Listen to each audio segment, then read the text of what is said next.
1860, Huddersfield, England. A tiny workshop hums amid the smoke and clang of mills. Inside, one man isn't just making parts, he's about to start something no one could have predicted. Wooden gears, metal precision, small experiments, and huge risks. What begins on a workshop bench will one day power tractors, tanks, and cars that scream speed. But how does a local craftsman climb from shaping patterns to building machines that can conquer battlefields and racetracks? He gambles on ideas the experts dismiss. He pushes technologies no one dares to test. He enters industries he wasn't meant to touch. And somehow it works. This is David Brown, the man who turned a pattern shop into a legacy that changed the world.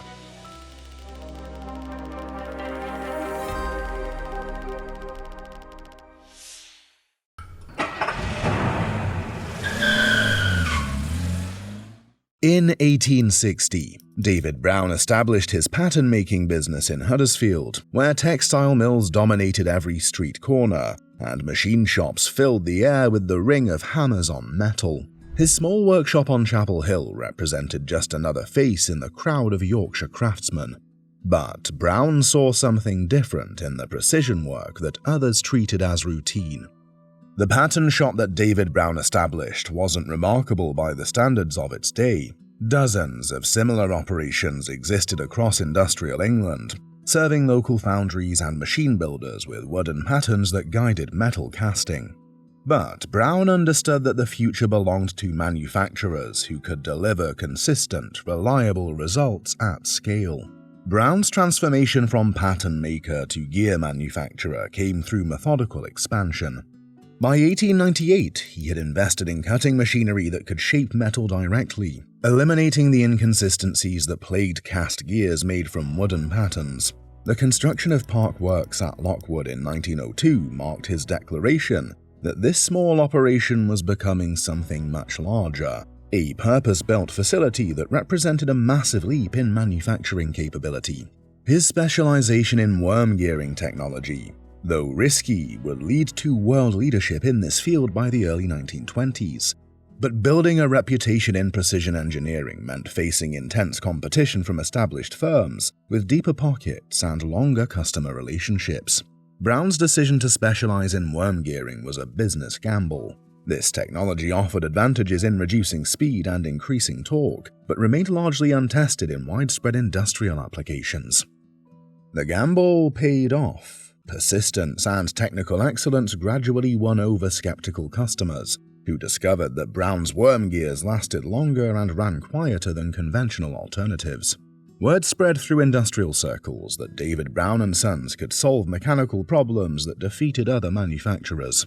Their reputation for absolute reliability opened doors to contracts with major industrial firms, who needed gearing systems they could trust completely.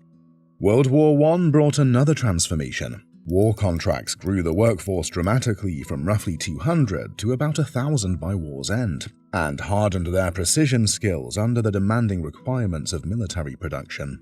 By the 1920s, David Brown and Sons had claimed the crown of world leadership in worm gearing. Their Yorkshire factory was producing precision components for customers across Britain and beyond, establishing the company as an essential supplier to industries ranging from aircraft to emerging automotive manufacturing.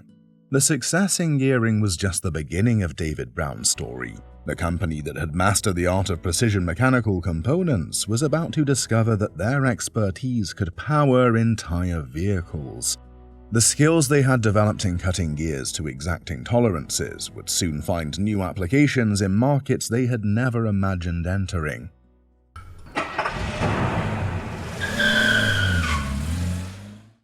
The 1930s brought a dramatic shift in David Brown's capabilities. Strategic acquisitions like P.R. Jackson in 1931 and the development of the Radicon worm gear in 1933, adopted at their Meltham facility by 1939, positioned the company for vehicle engineering and gearbox manufacturing. David Brown expanded into supplying automotive components and moving into tractors, culminating in the Ferguson partnership. Their move into vehicles wasn't random.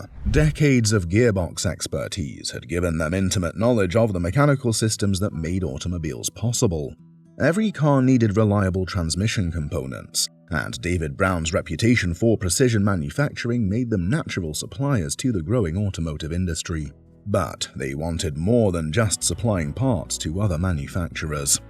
Their gearbox development work expanded rapidly as automotive manufacturers sought reliable transmission systems for increasingly powerful engines. This business provided steady revenue and credibility that opened doors throughout the industry.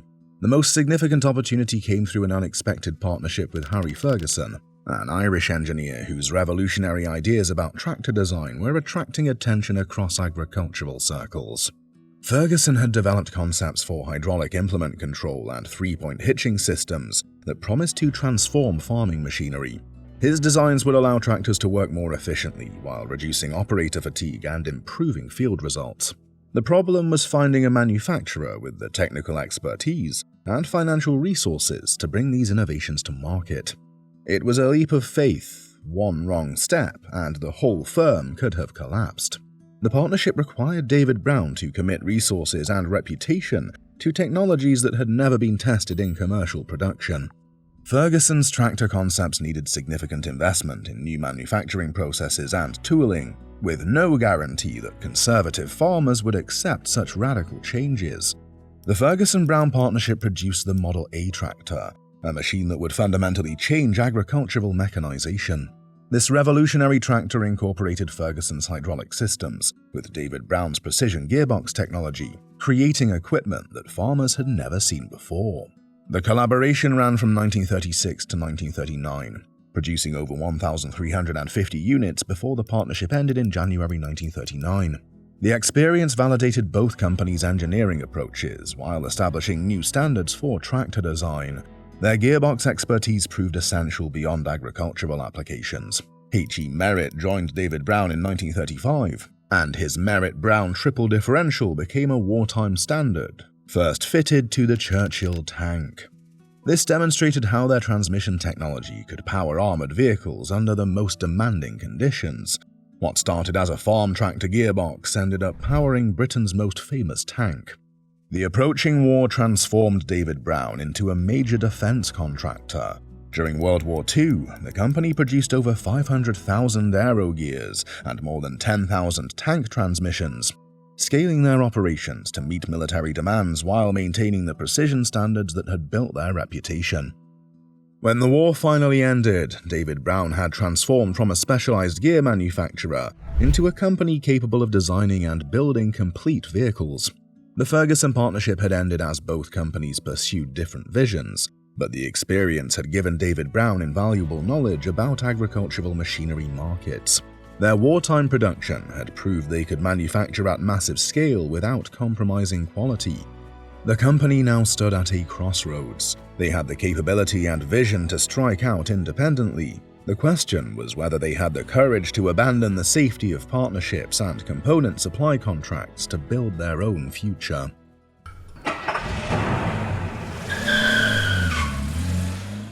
David Brown's answer came through their own tractor development program, which had actually begun years earlier. The VAC-1 was first unveiled in 1939 at the Royal Show, but wartime demand shifted the factory to defense production and limited civilian builds. When peace returned in 1945, David Brown launched the improved VAC-1A, marking their first major step toward agricultural independence. The VAC-1A addressed exactly what post-war farmers needed most: simplicity, reliability, and adaptability. The design featured straightforward controls that didn't require extensive training, robust construction that could handle demanding field conditions, and versatile implement systems. But the real breakthrough came from David Brown's engineering solution to Ferguson's patent restrictions. They shifted the control valve to the delivery side and used parallel linkage with Z cross-shaft depth control, allowing them to offer built-in power lift while keeping a drawbar for existing implements.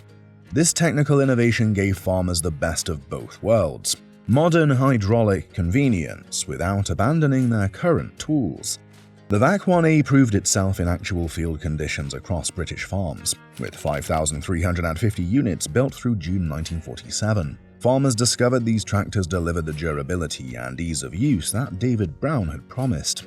The success led to the VAC 1C Cropmaster, launched in April 1947. This model became David Brown's signature machine, featuring distinctive styling with its prominent grille, protective cowls, and memorable double seat intended for a helper. The double seat earned the Cropmaster its nickname as the courting tractor, though its practical design elements became defining brand traits that farmers recognized across the countryside. The Cropmaster family proved that David Brown could compete with industry giants. The entire Cropmaster series produced roughly 59,800 units across 1947 to 1954, establishing David Brown as a serious contender in the global tractor market. These weren't just impressive numbers, they represented farmers choosing David Brown machines over proven alternatives from companies with longer agricultural histories. The VAC series represented far more than successful product development. It was David Brown's declaration that a Yorkshire gear company could evolve into a complete agricultural machinery manufacturer capable of competing with anyone in the world. These tractors proved that technical excellence and practical design could win farmer loyalty even against established industry leaders. But David Brown's ambitions were expanding beyond the fields of Yorkshire. The company that had mastered precision gears and proven itself in agricultural machinery was about to make a move that would surprise everyone, including themselves.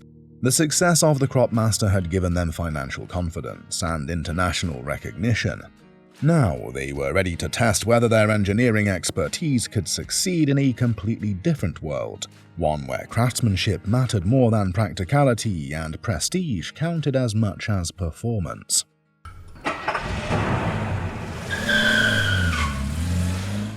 In February 1947, David Brown went all in a move that surprised the entire automotive industry, purchasing Aston Martin for £20,500.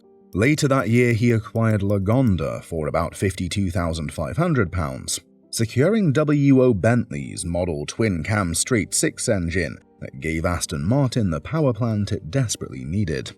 This gamble saved Aston Martin from bankruptcy while defining the brand's most legendary era. David Brown saw something that others missed in Aston Martin's combination of exceptional craftsmanship and terrible finances. The company possessed genuine engineering talent and a reputation for building beautiful, fast cars, but chronic underfunding had left it teetering on the edge of collapse. Brown recognized that with proper investment and management stability, Aston Martin could become something extraordinary. Friends thought he was crazy, but David Brown believed if you can build a gearbox strong enough for a tank, you can build a car fast enough for Le Mans. Brown immediately restructured both companies' operations, bringing the financial discipline and manufacturing expertise that David Brown had developed through decades of industrial success. For the first time in its history, Aston Martin enjoyed stable funding, consistent management, and access to advanced engineering resources. Brown introduced the DB naming convention, using his own initials to create a new identity that would become synonymous with automotive excellence. However, owning Aston Martin brought prestige, but also large recurring development costs and low production volumes that would strain the company's resources. Luxury cars demanded massive investment with no guarantee of profitable returns. Each model required extensive development, specialized tooling, and skilled craftsmen who commanded premium wages. Unlike tractors, which sold to practical farmers focused on reliability and value, luxury cars competed in markets driven by prestige, emotion, and brand heritage. Post-war Britain presented additional challenges that made automotive ventures even more precarious. Austerity measures limited domestic luxury spending, while government export requirements forced manufacturers to sell cars overseas before establishing strong home market positions. Aston Martin faced competition from established brands like Jaguar, which had deeper dealer networks and longer racing histories. Brown's gamble produced results that exceeded everyone's expectations. In 1955, he consolidated coach building and assembly operations at Newport Pagnell, creating a dedicated hub for Aston Martin production. Under his ownership, the company created the iconic DB series. DB2, DB4, DB5, and DB6 that combined stunning design with exceptional performance, establishing new standards for luxury sports cars throughout the industry. The strategic high point came in 1959 when the DBR1 won both the Le Mans 24 Hours and the World Sports Car Championship Constructors title, proving Aston Martin's engineering excellence on the world's most demanding racetracks. The DB5's appearance as James Bond's car in Goldfinger cemented Aston Martin's place in popular culture far beyond automotive circles. This single movie appearance gave the brand global recognition that no amount of traditional marketing could have achieved. While the automotive division rarely generated significant profits, it delivered something equally valuable: international prestige that elevated the entire David Brown company. The same engineering precision that powered Yorkshire tractors now propelled some of the world's most desirable sports cars, creating a unique corporate identity that spanned from farmyards to racetracks. Despite this prestige, rising development costs and corporate financial pressures forced Brown to sell Aston Martin and Lagonda in 1972 to company developments for a nominal sum. The sale marked the end of his remarkable automotive chapter, but his legacy lived on through the DB designation. The Aston Martin years had proved that David Brown's engineering excellence could succeed in any market demanding precision and quality, though the financial realities of luxury car manufacturing would ultimately prove unsustainable for the broader company's future.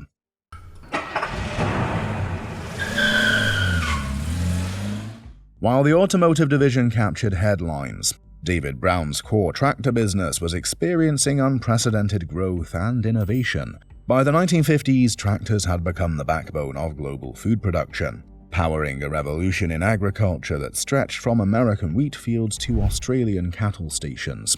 David Brown had moved far beyond simply proving they could build reliable machines. They were now positioning themselves to lead through innovation and international expansion. The success of the VAC series had given David Brown the confidence and capital to expand their tractor lineup significantly. The 1955 acquisition of Harrison, McGregor and Guest brought Albion Implements into the fold, broadening their agricultural offerings beyond tractors. Engineers developed more powerful diesel engines that could handle demanding field conditions while consuming less fuel than gasoline alternatives. These new power plants delivered the consistent performance that farmers needed for heavy cultivation work, plowing, and harvesting operations across diverse terrain types. The company's versatility became a major selling point as they designed tractors suitable for different farm sizes and agricultural applications. The evolution from Cropmaster to 950-990 models, then to the Selectomatic and Implematic lines, and later the 770, 880, 990 and 900-990 series, showed David Brown's commitment to continuous improvement. Small family farms could rely on compact models for vegetable cultivation and livestock management, while large commercial operations chose higher horsepower machines for grain production and heavy implement work. Technological improvements in hydraulics and transmissions set David Brown apart from many competitors during this period. Their signature innovations included the HydroShift semi-automatic transmission and Selectomatic hydraulic controls, which earned a Queen's Award to Industry for Technological Achievement in 1974 and a Design Council Award in 1976. These systems provided precise implement control that reduced operator fatigue while improving field efficiency, making these tractors easier to operate for extended periods. David Brown's entry into international markets represented a bold expansion that would define the company's global reputation. The company exported heavily, with exports reaching 80% of production at one point, and invested in a modern assembly complex at Meltham completed in 1971, underlining their global ambitions. Exports reached North America, where farmers appreciated the engineering precision that Yorkshire manufacturing represented. Australian ranchers found these tractors well suited to their vast properties and challenging conditions. Markets in India and other developing nations provided opportunities to introduce modern agricultural mechanization to regions transitioning from traditional farming methods. However, this global expansion faced intense competition from industry giants who possessed significant advantages. John Deere dominated American markets with extensive dealer networks and strong brand loyalty built over decades. International Harvester controlled large segments of the global agricultural equipment trade through established distribution channels and comprehensive product lines. Massey Ferguson competed aggressively in export markets, while Ford leveraged their automotive manufacturing scale to offer competitive pricing. David Brown tractors earned farmer trust the hard way, by starting up every morning, working all day, and never letting them down. Their engineering excellence had proven capable of competing with anyone in the global tractor industry. By the late 1970s, David Brown had established strong footholds in agricultural markets far from their Yorkshire origins. But the agricultural machinery industry was entering a period of rapid change that would test everything the company had built.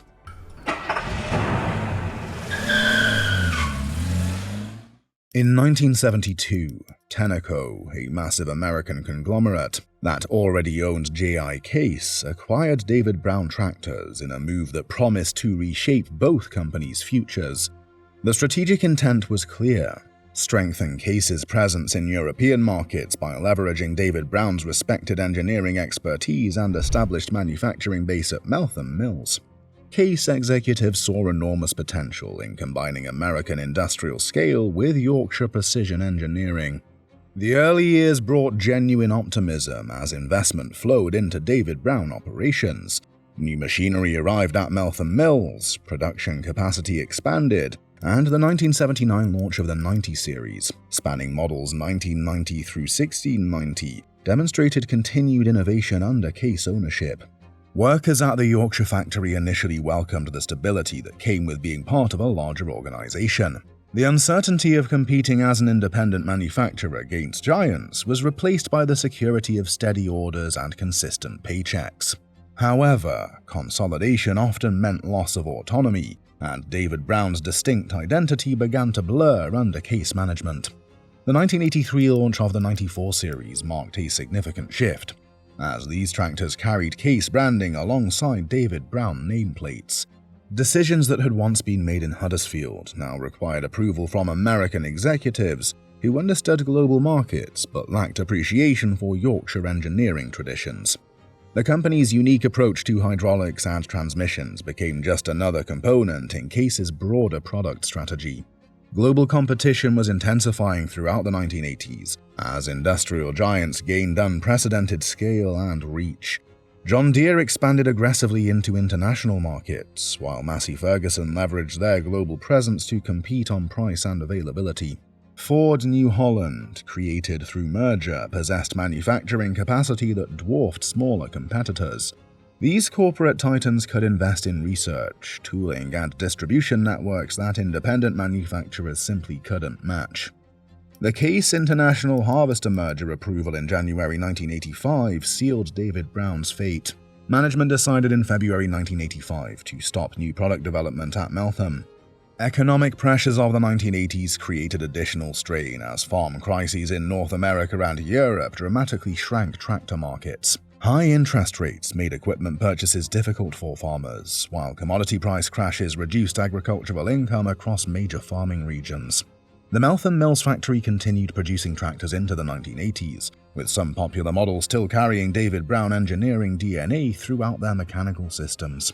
Case benefited enormously from their technical expertise, particularly in transmission design and hydraulic innovation that had made David Brown tractors distinctive in global markets. Yorkshire engineering had proven its worth once again. The workforce at Meltham, which had peaked around 4,000 employees, faced an uncertain future as production wound down. For the local community, the plant closure in 1988 represented the end of an era that had defined the area's industrial identity for generations. By 1988, the David Brown name was phased out across product lines and replaced by Case International branding, though the technical DNA continued inside Case products.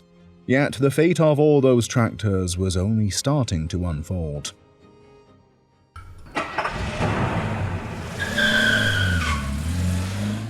Today, David Brown survives through 3 distinct channels that keep the legacy alive across different communities worldwide. Long after the brand was gone, David Brown tractors kept working the fields, outlasting the corporations that tried to replace them. Farmers who had relied on their David Brown tractors for decades weren't ready to abandon equipment that still performed flawlessly. As the years passed, something remarkable happened. Tractor enthusiasts and collectors began recognizing David Brown machines as more than just old equipment.